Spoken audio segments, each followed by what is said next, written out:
This is DJE Media, aka Daniel, aka Curtis Arnold, with an absolutely humongous criminal record, burglary,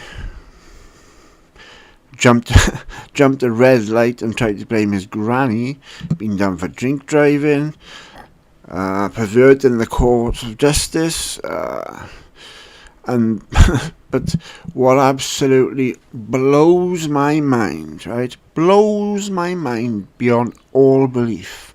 And there are not enough superlatives in the English, Yemeni or Japanese dictionary to describe just how much, in my own personal opinion, this scumbag is.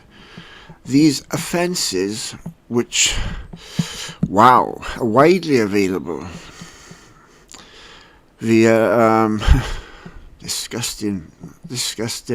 But anyway, I'm gonna let a little bit of AI read out the exact sentence report to you, and this is just for his one visit to Crown Court with regards to many charges against poor women. I mean, one under 18. Just listen to this.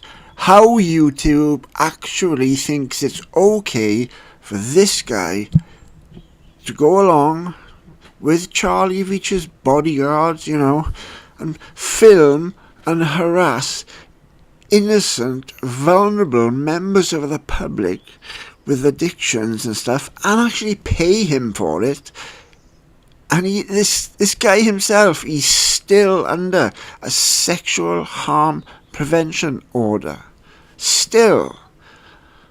And he's out on YouTube by paying him to go out with his goddamn camera and film these vulnerable people and get into all kinds of... Oh my god. I'm starting to get wound up now. So I'm just going to play the little, the sentence. Anyway. I would also just like to add that while you'll hear a lot from DJE Deviant or Curtis Arnold or Daniel or whatever you want to call him, or whatever he calls himself, is he'll often say, oh, everybody's got a past, haven't they? Well, check this out, okay? A mistake repeated more than once is a decision. A mistake repeated more than twice is a habit. A mistake repeated more than 3 times is character. Mistakes happen, we're all human, but a mistake that is constantly repeated isn't a mistake anymore. It's part of who you really are.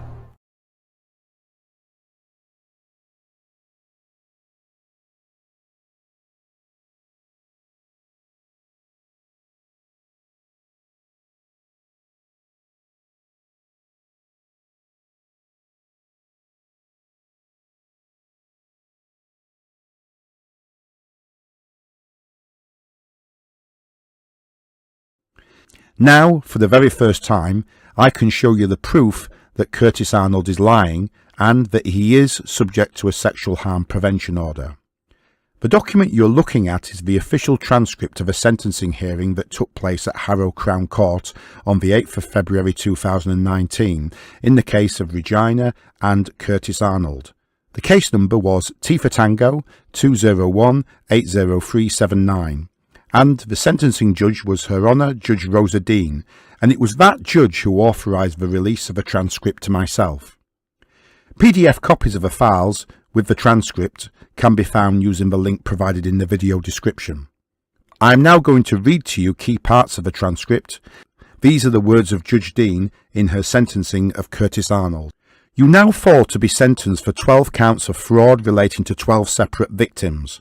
1 count of voyeurism and causing a person to engage in sexual activity relating to a 13th victim, and 1 count of making indecent images relating to a 14th victim who was 17 at the time. In relation to the 12 frauds, those offences started in March 2015 but went on for nearly 3 years until your arrest in April 2018. The pattern was that you would get to know women who were training at a gym. Sometimes these were gyms which you knew full well you were banned from using. You pretended you had a company. You pretended you had a business partner called Sarah or Laura.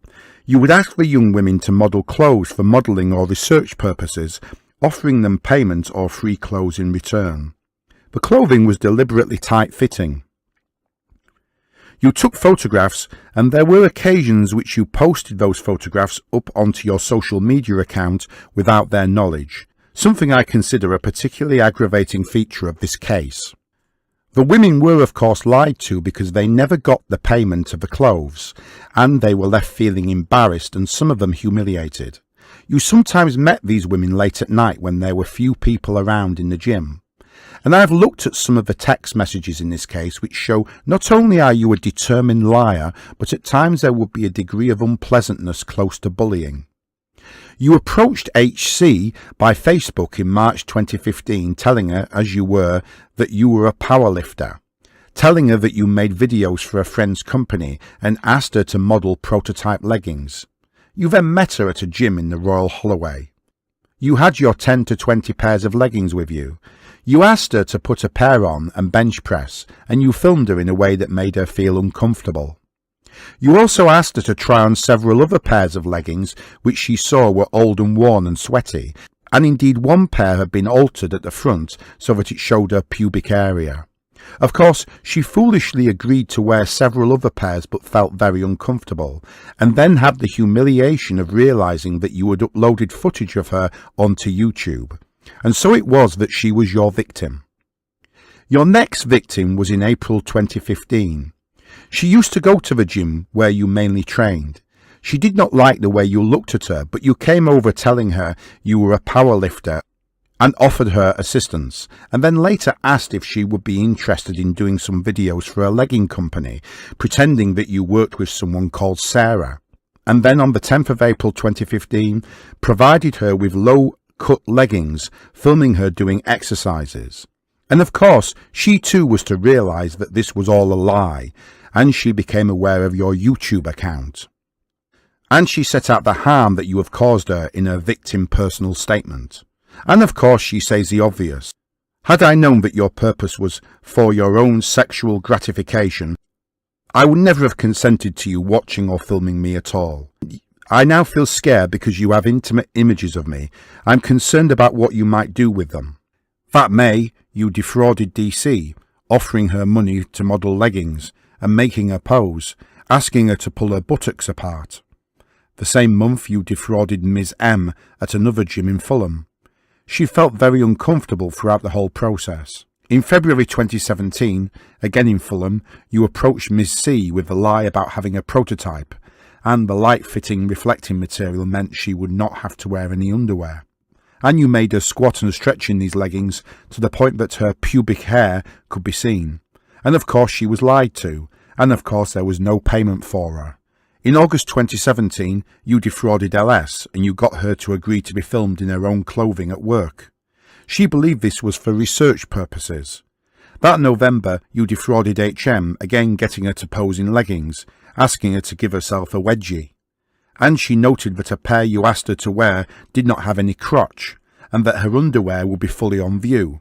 And she was left feeling so embarrassed by the whole thing. Moving on to count 19, in late 2017 you approached SS.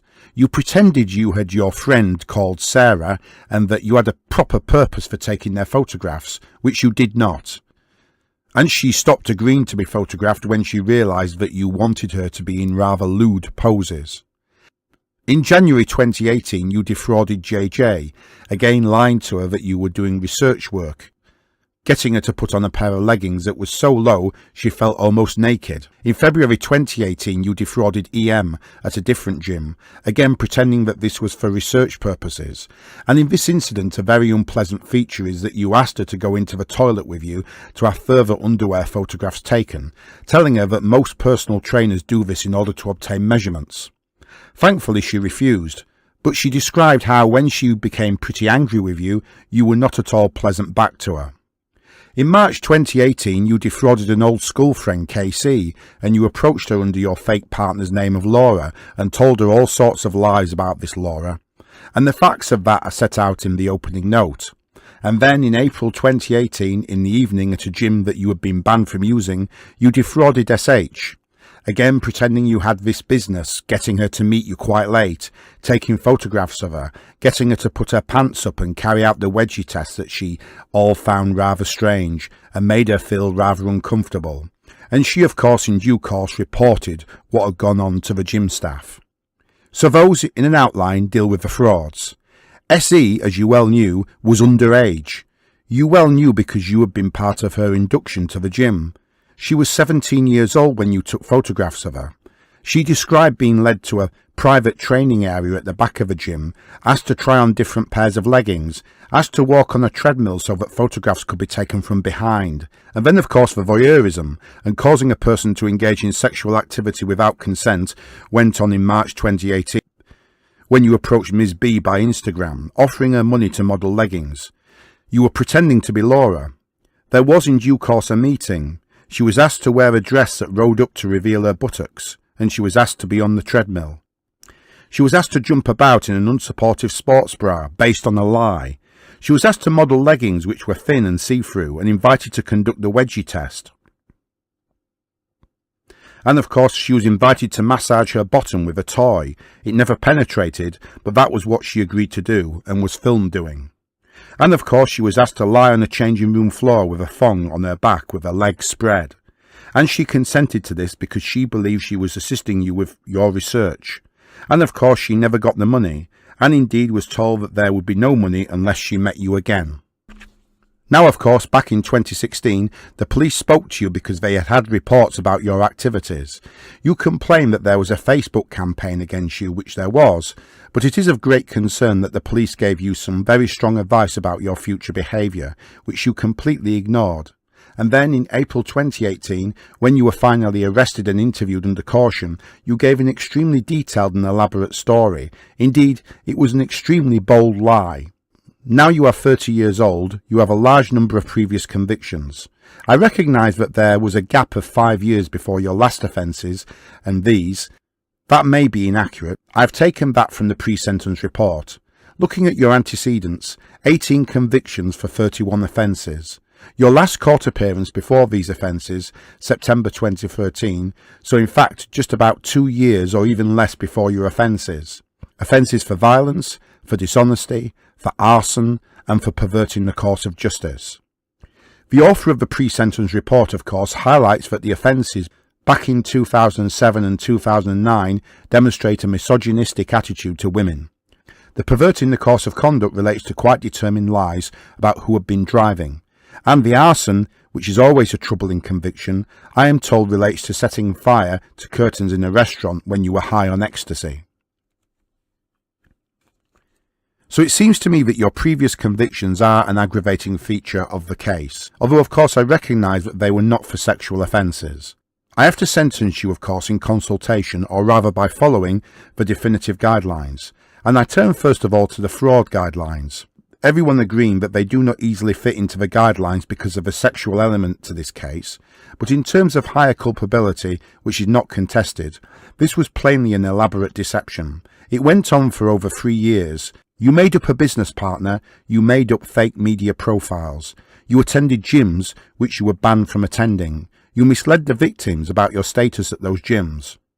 On your own account in the pre-sentence report, there was a strong sexual element behind your offending.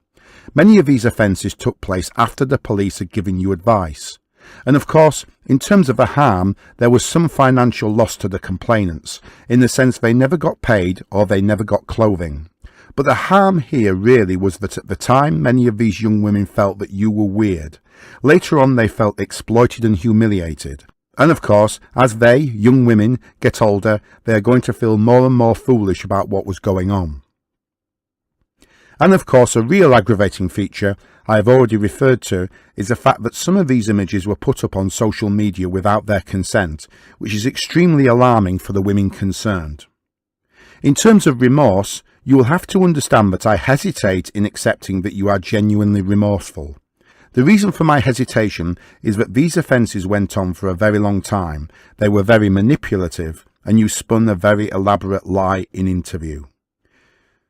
The judge then went on to decide the sentence.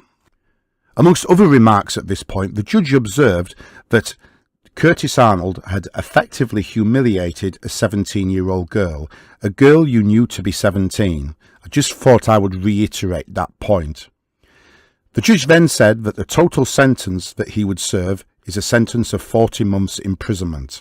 She then made the sexual harm prevention order, saying, "It is plain, given these offences, that a sexual harm prevention order is necessary and appropriate, and I make such an order.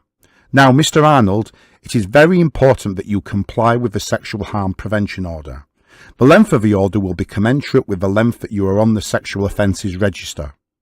So what you are prevented from doing is possessing any device, including cloud or similar remote storage media capable of storing digital images, moving or still, unless you provide access to such storage on request for inspection by a police officer or police staff employee. And you are not to install any encryption or wiping software on any device other than that which is intrinsic to the operation of the device." Those were the terms of the order, and it was for a period of 10 years, which means the sexual harm prevention order expires in 2029.